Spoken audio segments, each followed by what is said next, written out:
America, and welcome to Invent America, because America invents. This episode of Invent America TV is brought to you by America's Inventor Lady and Home Talk USA. Home Talk is a proud member of the King's Broadcasting Network and has been bringing to you the best of America's home-based product innovation since 1998.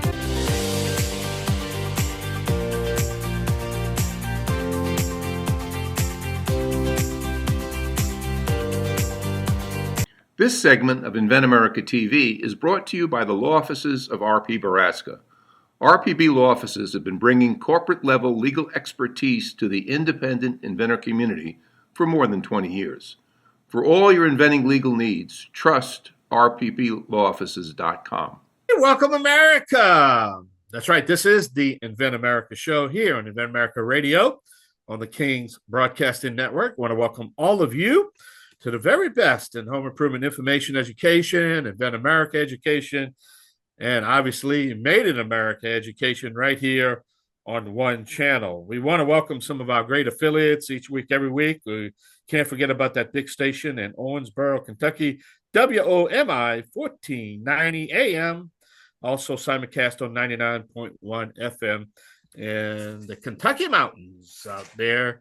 And I want to welcome all of you. And it's so great to have my next host back. We kind of missed her last week, the inventor lady herself, Miss Rita Crompton. That was really covering the ASD Market Week show in Las Vegas. She's back behind in the studio, and I'd like to welcome her now back. So we could kind of get her slow into it. You know what I mean? But Rita, how you doing? Just fine. Still recovering from being out in Las Vegas for a week and getting everything, done and headed in the right direction. Well, tell us about the show. Let's talk about that a little bit. It's a show that you've been doing now for the last, I think, 3 years now. And it's a show that's really gaining some traction out there in Vegas because it's really a multi-purpose show, right? Has a lot of stuff going on. Yeah, they're trying to become more of an innovative show, new products. Buyers know what's old. They've been tagged with being a buyout, sellout. And they're trying to, revamp their own personality as far as the show goes. So we were in 1,000 square feet right by the badge pickup area, which was kind of cool. And, but then we were also by a lot of the closeout areas. So sometimes that was a little bit, unfortunate, but being next to badge pickup, everybody's got to walk by you. So that's a good sign. And, it was busy getting set up, always is. 1,000 square feet, 25 products. Holy cow, we work like crazy. And then everybody, gets to show off and do their thing and talk to people. And that's the good thing. But other folks know we're there. So they come by and, show us what they've got. Well, I know you're focusing on your clients, to give them that exposure that they need, but it's a big show with a lot of technology. And I know you probably took some time, maybe walked the floor, had anything out there that kind of, I don't know, that got your attention that maybe we need to know about. Maybe it might be a technology of the future or something, or maybe a client that you probably picked up there, to say, hey, we got to get this on the market or something. Can you give us an update? Oh, there were some fun things out there and new products, but nothing I'd throw into the category of technology. It's a consumer product show. So there were, kitchen gadgets, fun gadgets, promotional products, and things that would be in all arenas of our life, from new types of Kleenex boxes to the really cool new product that my guest is going to be talking about. Wow. And, some of them might fall into the category of technology, right. But I think that most professionals would say, kitchen gadget, car thing, as opposed to what we officially classify as technology. Yeah. Well, also the reason I was asking, because I haven't had a chance to go out. I mean, AI is really taking over mainstream news, radio, broadcasting. It's AI. And, sitting behind the master control here, I don't get to see any feedback on that a little bit. Of course, maybe the technology or the household goods maybe are not to that stage yet, or maybe it might be. I don't know. I'd like to find out, I guess it depends on your point of view, because, we had a lady out there with, she's a nurse, and she had a new pacifier that teaches a preemie baby how to suck. Well, premature babies are at risk, and she had just a phenomenal product out there. Wow. And it's not a matter of how many people are interested; it's a matter of finding the one who is interested. And so she'll be offered a licensing deal next week. And it's fascinating to watch some of these products that save lives. We had another gentleman on. I'm going to get him on the radio. Technology. He had a combination of an airline escape hatch to put on a 4 or 5 story building that would save lives. That when there's a fire or an emergency in a shorter high rise, 3, 4, 5 floors, you'd go to the door, you punch a button, and the chute flies out. So very similar to what's on airplanes, but that would be a technology that's going to save lives. And, where you've got those rickety stairs that go up, and, people can break into a building, no more, because there's no stairs from the street up to these lower floors. And you just, something's happening. There is leave the building now. They go out, they punch a button, they slide down a chute. And so more people faster out, safer out, because there's not rickety stairs anymore. Very cool product. He's out of New York. And so we're going to get him on the show again, just to talk about his very cool technology. Well, I can't even imagine that decision you have to make, up until this, till you just told us, do I jump or do I burn? I mean, I can't even comprehend that, you know what I'm saying? Yeah. I don't know what I would do. I don't know what I would do. I really don't know. And the fact that so many of these buildings now are being broken into, and they're at risk, or the stairs get rickety, they get rusty, and you've got older people trying to get down. Now they do just like on an airplane. They jump in a chute, they slide down. More people, faster, safer, easier. I mean, the whole thing is easier. And so very cool technology. And I was really proud of him that he was there with us and showing off. So, was his a consumer product? No, but he wanted to show people. He wanted to start getting feedback. And so we'll work at licensing his product as well. But, just some of those really interesting pieces that were out there. And, we've learned that artificial intelligence is pretty artificial. At some point it can be very helpful, but at another point it's really stupid. It's only as, intelligent as the person putting in the programming. And sometimes it can be really crazy. So you've got to use it in reserve, I guess, is my point. That's about James Webb's, our guest coming up. I know we're excited to have him because he's exploring into different products, right? Well, he is. This gentleman, I've seen him at many shows. He'll come up and say, "Hey, Rita, how you doing?" and stuff. So I recognized him when he was coming. Very cool new product, but he has got multiple products in the marketplace already. This guy is a professional inventor, writer and artist, and just very, very entertaining and very different products that he's already got launched. So it'll be fun to talk to him and have him tell us about his process and his steps. Just from my curiosity, is most of his products licensed or manufactured by him? I mean, most of it, he looks for license deals, just for my audience to know. He looks for some. So most of them are, he gets it teed up because he has got probably 15 products that are in the marketplace. Wow. So he is a master inventor. 15 and counting. You bet. Yes, he is. Yes, he is. I'm excited to hear from him because, man, that's what this show's all about, bringing guys that's been through the stages and then educate in them stages to bring the young inventors to market. I mean, it's the more information we have, the less mistakes you're going to make. That's the bottom line, right, Rita? Absolutely. And the company that wants to license his product figures he'll be a multi-million-dollar product in, a short amount of time.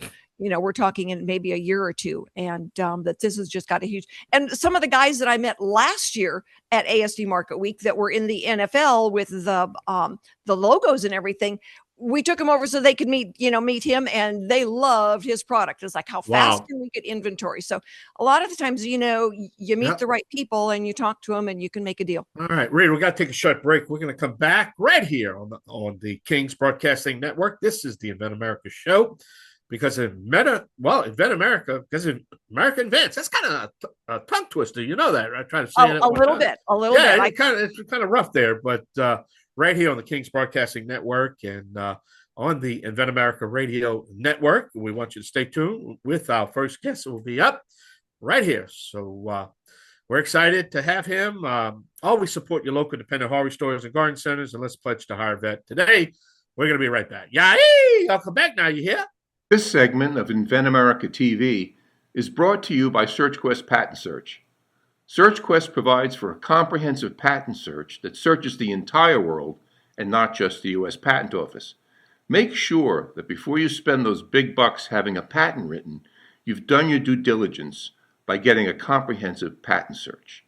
Use SearchQuestPatents.com for all your patent search needs. They scour the world for you.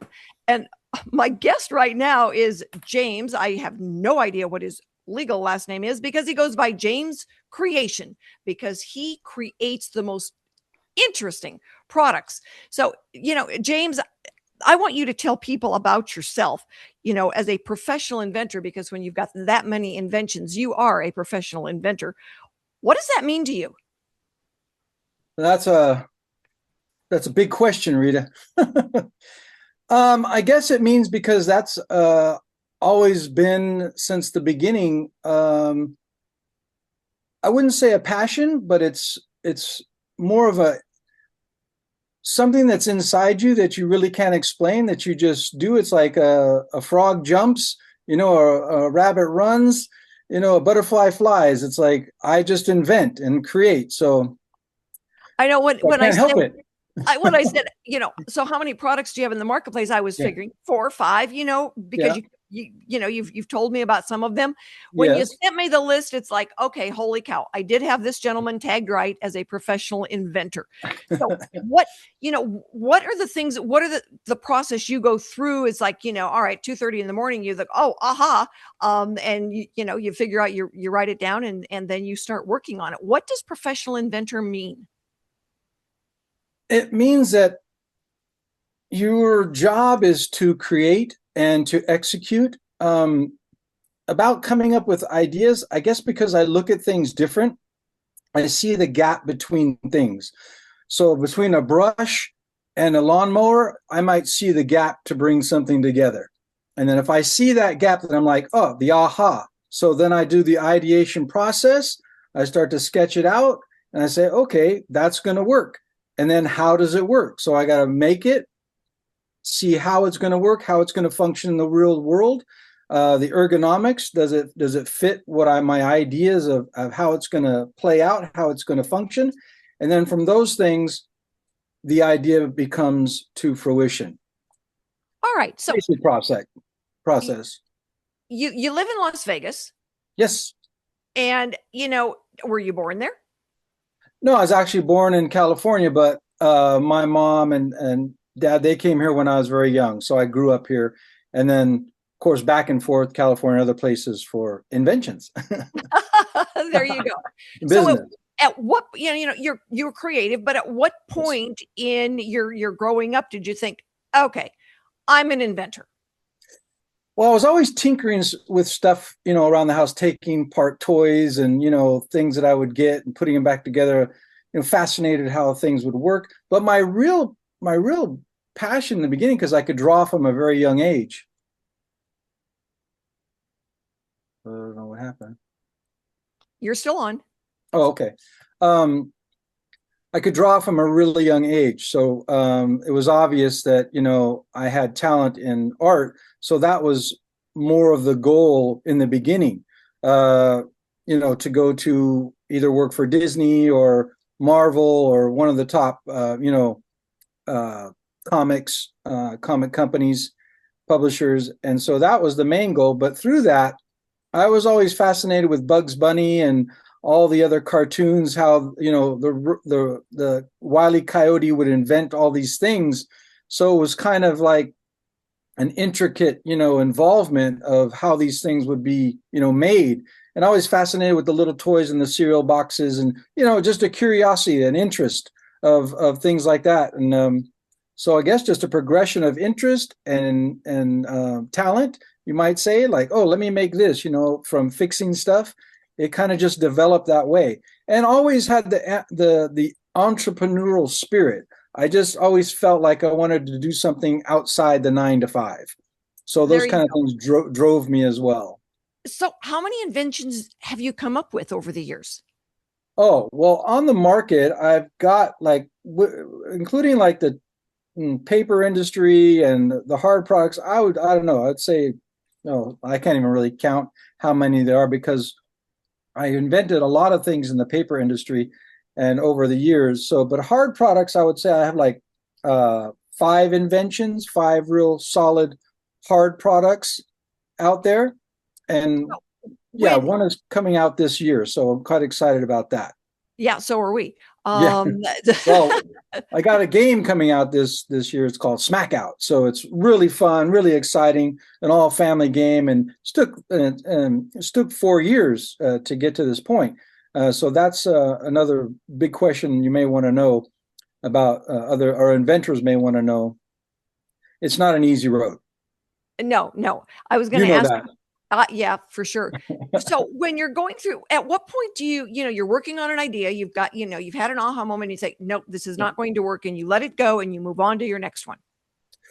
It's so funny because I've been very, I don't know, fortunate. I won't say luck because, luck is fictitious, but I've been fortunate in that the only thing that has happened to me is I've come up with an idea that I thought was really good, and it was really good. And then I did a patent search and I found out there was 6 patents on it.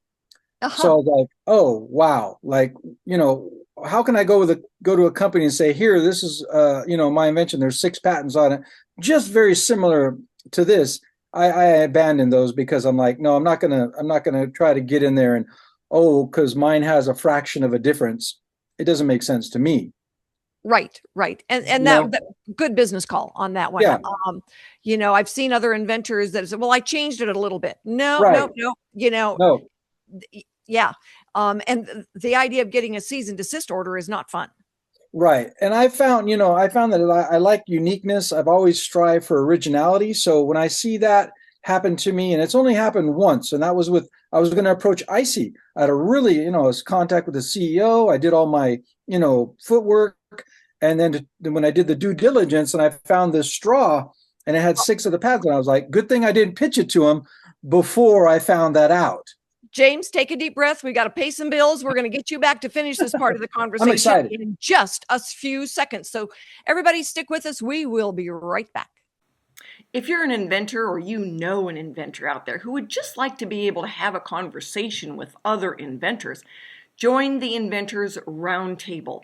It's free. The meetings are virtual, so you can be anywhere in America and talk to another inventor. And for a lot of folks out there, understanding the process, being able to ask questions, getting good service provider information is critical to the inventing process. So, got questions? Want to join? It's free. inventorsroundtable.org. And thank you so much for being with us for this segment of Invent America, because America invents. We've been doing it for centuries, and we will continue to invent products that make the consumer's life better. And this segment is brought to you by Wood & Wood. They are the trusted seamless gutter company specializing exclusively in gutters. WeNeedGutters.com. And my guest is James Creation. Love your last name, James, because it's so fitting for who you are and what you've been doing for decades. So tell everybody, what was that first round of, getting a product out there?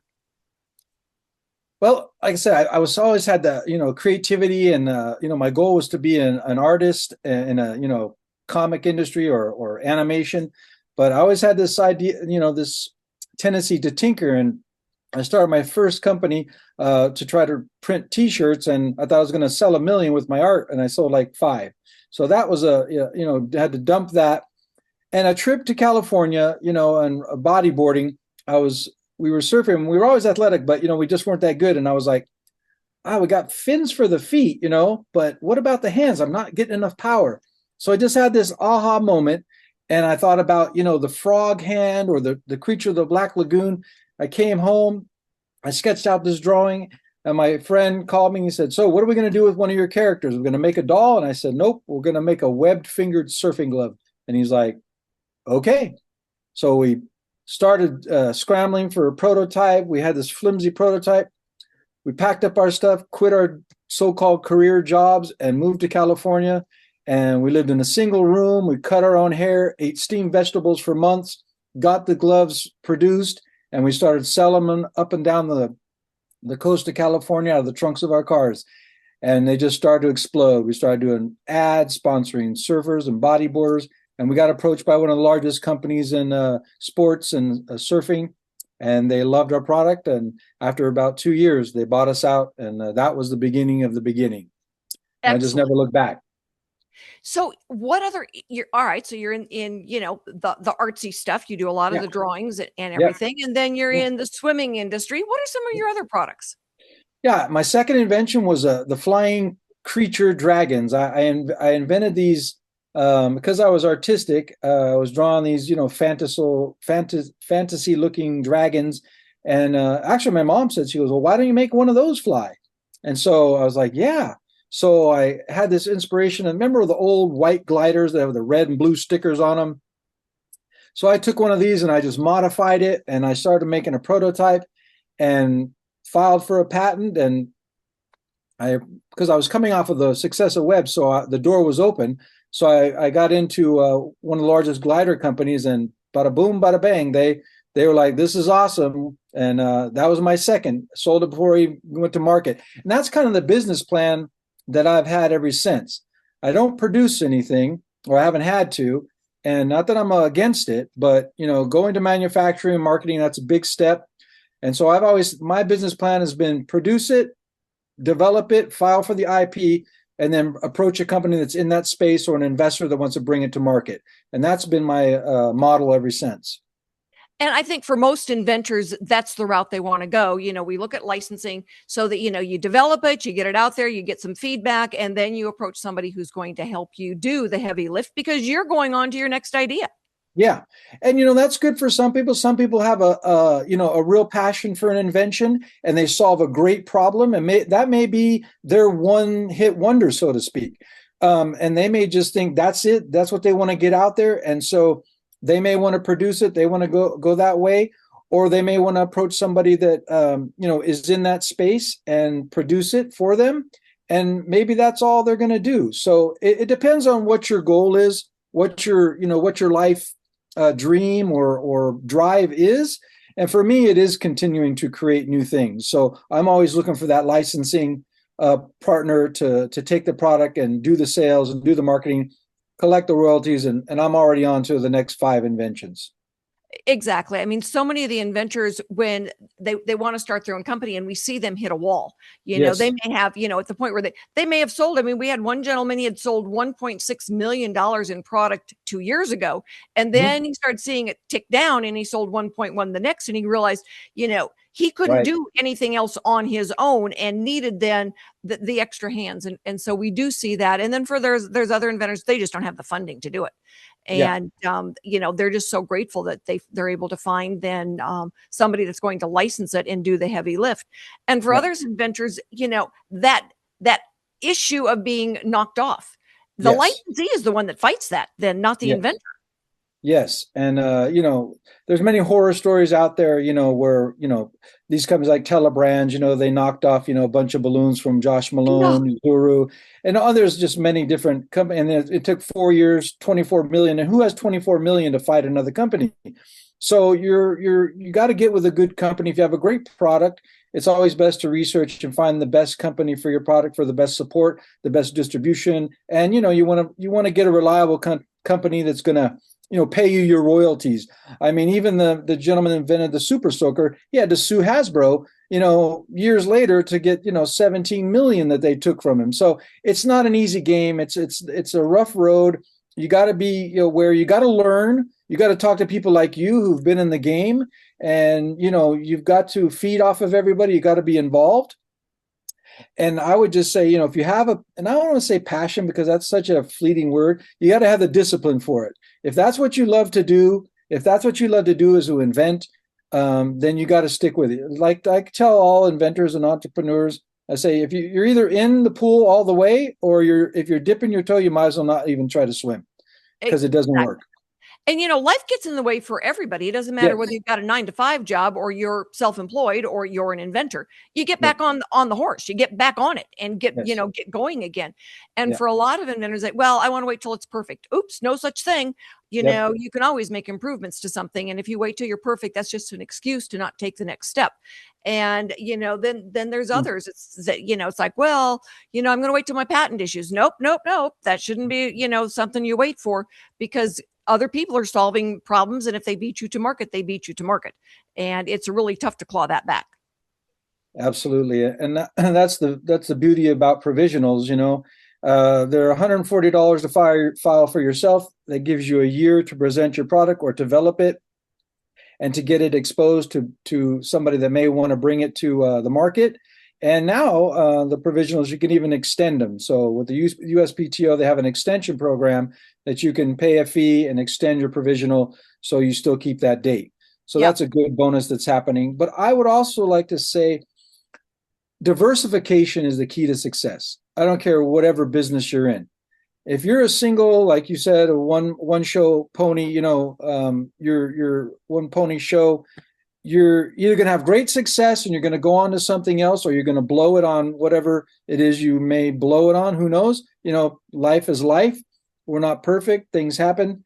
But if you diversify with me, like I like to be prolific. It's not something I really, had in mind when it happened, but it just the idea of seeing a product or the gap between products and seeing what's possible, that's my imagination. That's kind of my talent, you might say. So it can happen in different areas. Like mine was water and surf, and I did develop some other products in the water and surf area. That wasn't just the one. Out of that, developed a couple other things. But then I went to the gliders, a totally different market, toys and from surfing. And then I went into the paper industry, and started, because I was always want to be illustrated. I went back to art college, and I started learning more about art and drawing. So that was a great passion of mine, to be an illustrator.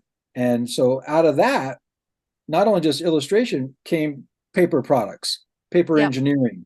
I think for a lot of inventors, when they invent in the realm they work in, Yes. they create a better product. And it's just like, you're artistic, so you're working in that area as well. When Yeah. I get somebody that has no connection to the area they are inventing in, it's like Right. there's a world of hurt coming, because there's usually a lot of information and technology out there.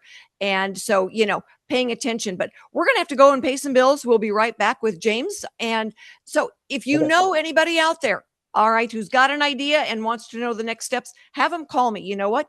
That phone number is everywhere. They're going to etch it on the side of my casket, because I'm taking it with me. Stick with us, everybody. We will be right back. Introducing the amazing new Snoozle. It sprays faster, lasts longer.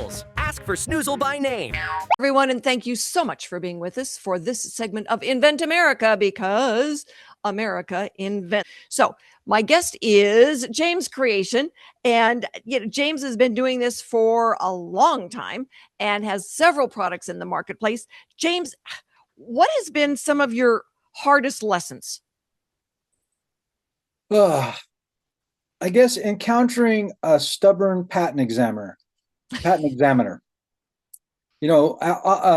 There's a thing called office actions when you file for a patent and they reject some of your claims or whatever. And I just had this one product, and they were arguing the base, which was a basic thing that everybody has. So they kept arguing that it was like other things. And I had to abandon the patent after 3 office actions, because I just wasn't winning the argument, and it was costing me too much money versus risk versus reward. So I had to abandon the patent and move on. Yeah, that's too bad. I know we had an inventor who's a very dear friend of mine, and she was getting the same runaround. And so we Right. finally, the examiner's head was stuck in a rut.